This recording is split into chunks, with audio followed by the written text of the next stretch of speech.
بسم اللہ الرحمن الرحیم وَأَتِمُّ الْحَجَّ وَالْعُمْرَةَ لِلَّهِ آمنت باللہ صدق اللہ مولانا العظیم معزز و مکرم سامعین، کروڑا بار شکر ہے اس پروردگار عالم کا کہ جس نے آج کی صبح ہمیں پھر سے زندگی عطا فرمائی اور ہمیں یہ سعادت اور توفیق دی کہ ہم اپنے پروردگار کے آ کر سجدہ ریز ہوئے۔ اللہ تعالیٰ ارشاد فرماتا ہے وَأَتِمُّ الْحَجَّ وَالْعُمْرَةَ لِلَّهِ، اور تم حج و عمرہ کو اللہ کے لیے کرو، اللہ کی رضا کے لیے حج و عمرہ کرو۔ تم حج و عمرہ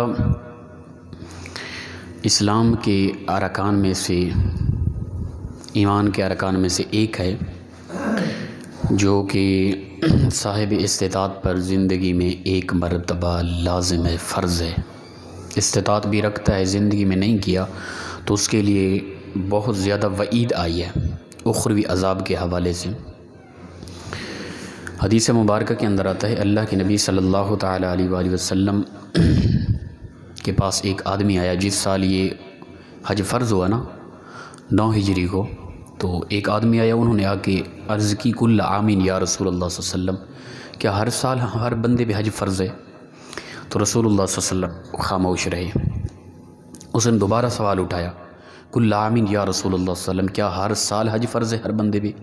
رسول اللہ صلی اللہ علیہ وسلم بھی خاموش رہے۔ اس نے تیسری مرتبہ پھر یہ سوال کیا، اللہ کے نبی صلی اللہ علیہ وسلم نے فرمایا نہیں، فرمایا ایسا نہیں ہے، یہ سوال نہ کیا کرو، اگر میں ہاں کر دیتا تو ہر سال ہر بندے پر فرض ہو جاتا، پھر تمہاری یہ دشواری ہوتی، تم نہ کرتے گناہگار ہوتے، دور دراز سے میرے غریب امتی، بیمار امتی، ہر قسم کے معاملات، تو ہر سال ہر ایک کے لیے فرض نہیں ہے بالکل، بلکہ زندگی میں ایک بار صاحب استطاعت پر فرض ہے صرف۔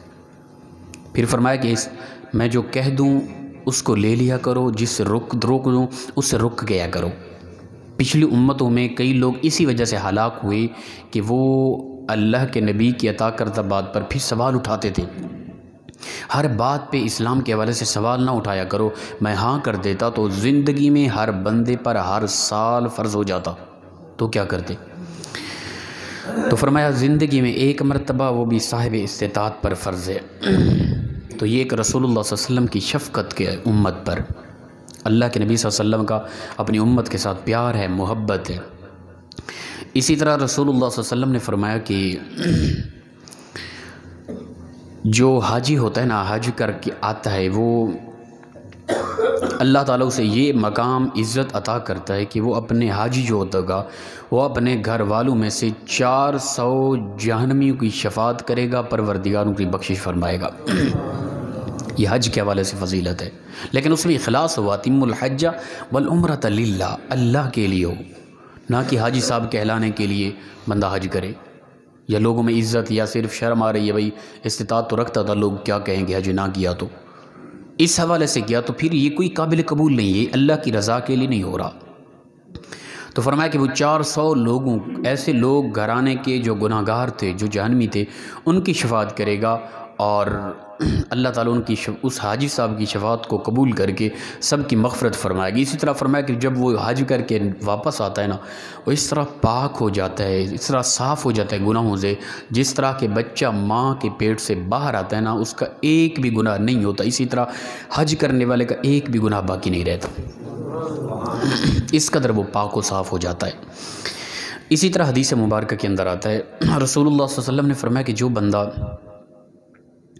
حج کرنے کے لیے جاتا ہے اللہ کی رضا کے لیے، تو ہر قدم پر جب وہ یعنی حج کر کے واپسی لوٹتا ہے تو ہر قدم پر پروردگار اس کو 700 نیکیاں عطا فرماتا ہے، ہر قدم پر 700 نیکیوں سے عطا فرماتا ہے، اور وہ بھی حرم شریف میں کی جانے والی نیکیوں کی مثل۔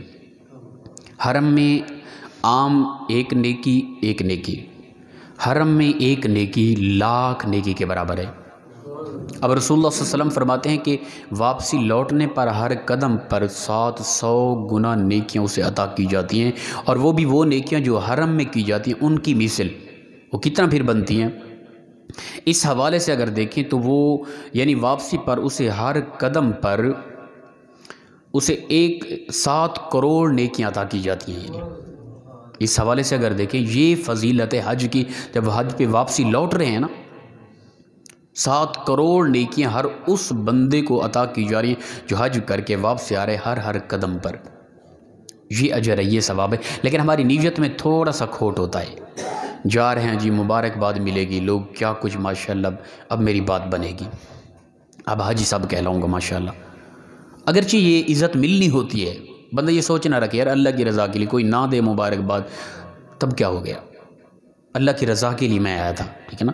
تو اصل مقصد لوگوں کو خوش کرنا، لوگوں کے دلوں میں اپنی عزت کو بڑھانا، یہ مقصد نہ ہو، اللہ کی رضا ہو بس. دل میں اگر یہ سوچ آنے لگے شیطان کوشش کرتا ہے اسے ہٹائیں.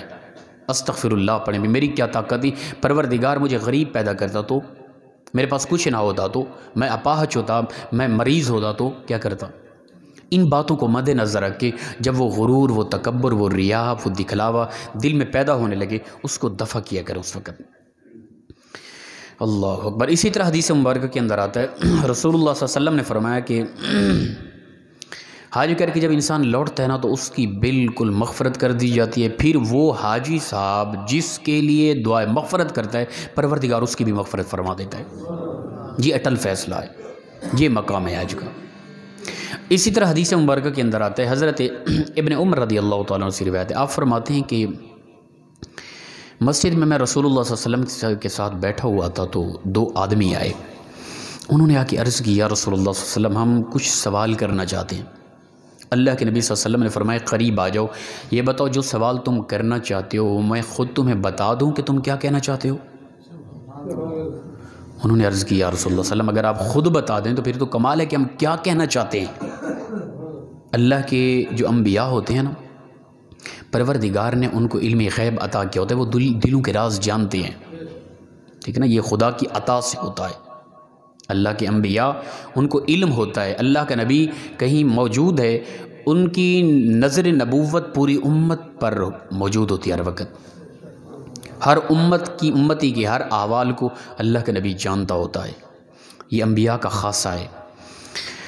تو رسول اللہ صلی اللہ علیہ وسلم نے فرمایا تم اس لیے گھر سے نکلے تھے، اس لیے آئے تھے کہ یا رسول اللہ صلی اللہ علیہ وسلم ہمیں یہ بتائیں کہ جو بیت الحرام یعنی اللہ کے گھر کی طرف نکلتا ہے اس کے لیے کیا ثواب ہے، کیا اجر ہے. اسی طرح جو طواف کے بعد 2 رکعتیں پڑھتا ہے اس کے لیے کیا اجر و ثواب ہے. اسی طرح جو صفا مروہ کے درمیان سعی کرتا ہے اس کے لیے کیا ثواب ہے. اسی طرح جو اپنا عرفہ میں شام کو وقف کرتا ہے، ٹھہرتا ہے، اس کے لیے کیا ثواب ہے. اسی طرح اپنا پتھر مارتے ہیں جو اس کے لیے کیا ثواب ہے. اسی طرح قربانی کرنے والے کے لیے کیا اجر و ثواب ہے. یہی پوچھنے کے لیے آئے نا تم. تو اس بندے نے عرض کی قسم ہے اس رب العالمین کی جس نے آپ کو سچے نبی بنا کر بھیجا، ہو بہو یہی سوال ہم نے آپ سے کرنے تھے جو آپ نے بتا دیے. اللہ کے نبیوں کو دلوں کا راز اللہ بتاتا ہے کہ کون سا امتی کیا سوچ کے آیا. وہ نبی کا معنی ہی یہی ہوتا ہے کہ غیب کی خبر بتانے والا. نبی کا معنی ہوتا ہے خبر دینے والا، ٹھیک ہے نا. عام طور پہ لغوی معنی تو یہ ہو رہا ہے. آپ کہیں غیب کی خبر کہاں سے آ گئی؟ بھئی خبر تو اخبار، عام اخبار بھی ہوتے ہیں، خبریں عام ٹی وی پہ بھی چلتے ہیں، ان کو نبی کہہ سکتے ہیں کیا؟ نہ، نبی وہ ہوتا ہے عام خبر دینے والا، تو عام خبر دینے والا ہوتا ہے. لیکن نبی کو بھی عام خبر دینے والا سمجھے نا. نبی وہ ہوتا ہے جو غیب کی خبریں بتائے، وہ بتائے کہ جس خبر تک کائنات کی کوئی طاقت نہ پہنچ سکتی ہو وہ چیز بتائے، اسے اللہ کا نبی کہتے ہیں. بعض اوقات اولیاء سے بھی کرامات کا ظہور ہوا، غیب کی باتیں بتائے انہوں نے. یہ اللہ کی خاص عطا ہوتی ہے، یہ کرامات ہوتی ہیں اولیاء کی. تو اس بندے نے وہ حیران ہوا، اس نے کہا یا رسول اللہ صلی اللہ علیہ وسلم ہم بالکل یہی کچھ پوچھنے کے لیے آئے تھے. تو رسول اللہ صلی اللہ علیہ وسلم نے فرمایا کہ جب تم بیت اللہ کا حج کرنے کے لیے تم گھر سے نکلتے ہو قصد کر کے، تو فرمایا ہر اونٹ کے ہر قدم اٹھانے پر اللہ تعالیٰ تمہارے نامہ اعمال میں نیکی لکھ دیتا ہے. اسی طرح تمہارے گناہ ایک معاف ہو جاتا ہے. پچھلی روایت الگ گزری ہے، اس کے برعکس ہے تھوڑی سی. اور اسی طرح فرمایا کہ تمہیں ایک درجہ تمہارا بلند ہو جاتا ہے. اور اسی طرح فرمایا کہ جب تم طواف کر کے واپس لوٹتے ہو نا، خانہ کعبہ کا طواف کرتے ہو اور تم واپس لوٹتے ہو، تو ایسا ہوتا ہے کہ جیسا کہ تم نے ایک غلام کو آزاد کر دیا، یہ عام اجر ثواب تمہیں اضافی عطا کیا جاتا ہے۔ اسی طرح فرمایا صفا مروہ کی پہاڑیوں کے درمیان جب تم صحیح کرتے ہو تو ایسا سمجھو کہ تم نے 70 غلاموں کو آزادی دلائی، یہ تمہیں اجر عطا کیا جاتا ہے۔ غلام آزاد کرنے کا بہت بڑا اجر ہے، یہ اس دور میں ہوتا تھا، ہم تو آزاد ہیں، یہاں اس طرح کا معاملہ نہیں ہے۔ اسی طرح فرمایا کہ عرفہ میں ٹھہرنے کا حال یہ ہے کہ جب کوئی بندہ عرفہ میں ٹھہرتا ہے تو پروردگار آسمان دنیا کی طرف سے خاص تجلی فرماتا ہے اور تمہارے ساتھ ملائکہ پر مباحات فرماتا ہے اور ارشاد فرماتا ہے کہ میرے بندے دور دور سے چل کر آئے، میری رحمت کی امید رکھ کر آئے اور یہ حاضر ہوئے، اور فرشتوں کو گواہ بنا کے فرماتا ہے اے میرے فرشتوں گواہ ہو جاؤ کہ میرے بندوں کے یہ جو آ کے ٹھہرے، میرے بندوں کے اگر گناہ دنیا کی ریت کے ذرات کے برابر بھی ہوتے، یا فرمایا کہ آسمان سے برسنے والی بارش کے قطروں کے برابر بھی میرے ان بندوں کے گناہ ہوتے، تب بھی میں ان کے سارے گناہ معاف فرما دیتا۔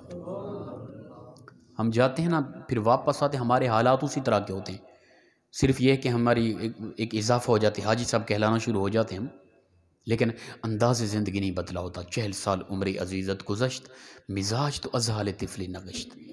شیخ سعدی فرماتے ہیں 40 سال عمر بیت گئی، ابھی تک تو بچہ رہا، تو نے زندگی کو نہ بدلا، زندگی کو تو نے مذاق بنا کے رکھا۔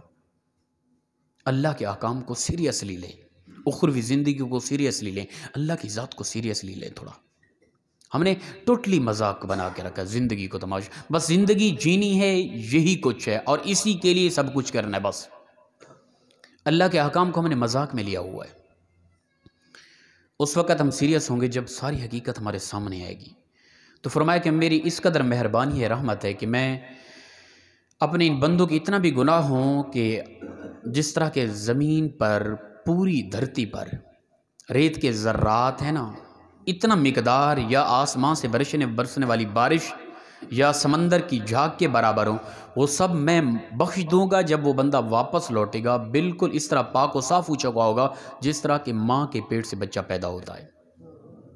اس سے اندازہ کریں کہ جو حج کر کے آتا ہے، عمرہ کر کے آتا ہے، وہ اس اعلیٰ معیار کی طرف چلا جاتا ہے، پھر اسے تھوڑی سی احتیاط بھی کرنی چاہیے۔ ہم پھر آ کے دوبارہ اسی طرح ملنگ بن جاتے ہیں نا۔ اسی طرح فرمایا کہ یہ لوگ اب جس کی شفاعت کریں گے تو میں ان کی شفاعت کو قبول کروں گا۔ اسی طرح فرمایا کہ جب یہ کنگریاں مارتے ہیں، ہر ایک کنگری پر ان کا ایک بڑا کبیرہ گناہ مٹا دیا جاتا ہے اور آنے والی مصیبتیں جو ہلاک کرنے والی ہوتی ہیں وہ ساری مصیبتیں ٹال دی جاتی ہیں۔ اسی طرح فرمایا جب قربانی کرتا ہے تو قربانی سمجھو کہ تم ایک ذخیرہ اندوزی کر رہے ہو اخروی زندگی کے لیے، آخرت میں پروردگار تمہاری یہ نیکیاں خاص جمع کر رہا ہے، جس طرح کہ دنیا میں ہم ذخیرہ اندوزی کرتے ہیں نا زیادہ تر، آخرت کے لیے ہم ذخیرہ اندوزی کریں، کچھ جمع کریں، ہمارے ہاں کچھ وہاں موجود ہو، آج چلے جائیں، کل چلے جائیں، سال بعد دوست جانا تو ہے نا، پکی بات ہے، لیکن کچھ کر کے جانا اخروی زندگی کے لیے۔ اللہ اکبر۔ تو فرمایا کہ جب بھی میرا بندہ یہ معاملہ کرتا ہے، یعنی حج کر کے وہ واپس لوٹتا ہے، وہ اس قدر پاک و صاف ہو چکا ہوتا ہے کہ جس طرح ماں کے پیٹ سے بندہ پیدا ہوتا ہے نا، اور صاف ستھرا ہوتا ہے، گناہ سے پاک ہوتا ہے، اس کے نامہ اعمال میں کوئی گناہ ہوتا ہی نہیں ہے۔ یہ حالت ہو جاتی ہے بندے کی جب وہ حج کر کے لوٹتا ہے۔ اسی طرح روایت کے اندر آتا ہے، فرمایا کہ جب تم حج کرو نا تو جو ہمارے پچھلے گناہ تھے وہ سارے مٹا دیے گئے، آئندہ کے لیے گناہوں میں احتیاط کرو، آئندہ کے لیے زیادہ سے زیادہ نیکیاں کرو تاکہ تمہاری بقیہ جو زندگی رہتی ہے نا اس میں تمہارے نامہ اعمال خوبصورت ہوں، پچھلے تمہارے مٹا دیے گئے۔ اب دیکھیں جو حج کر کے آیا وہ صاف ستھرا ہو گیا، پاکیزہ ہو گیا، اگر اللہ کی رضا تھی، اب اس نے آ کر اگر زندگی بدل لی تو کمال ہے، وہ اگر نہیں بدلی، وہ تھا ہی کوئی اور مقصد اس کا، مجبور تھا، لوگوں کے تانوں کی وجہ سے گیا تھا یا کوئی اس طرح کے معاملات تھے، تو پھر تو وہ بے فائدہ ہے نا۔ اللہ کی ذات انسان کے اعمال کی ضرورت نہیں، وہ بندے کے خلوص کو دیکھتا ہے، وہ بندے کی چاہت کو دیکھتا ہے، یہ بندہ کس قدر میری چاہت کے مطابق کام کر رہا ہے، عمل کر رہا ہے۔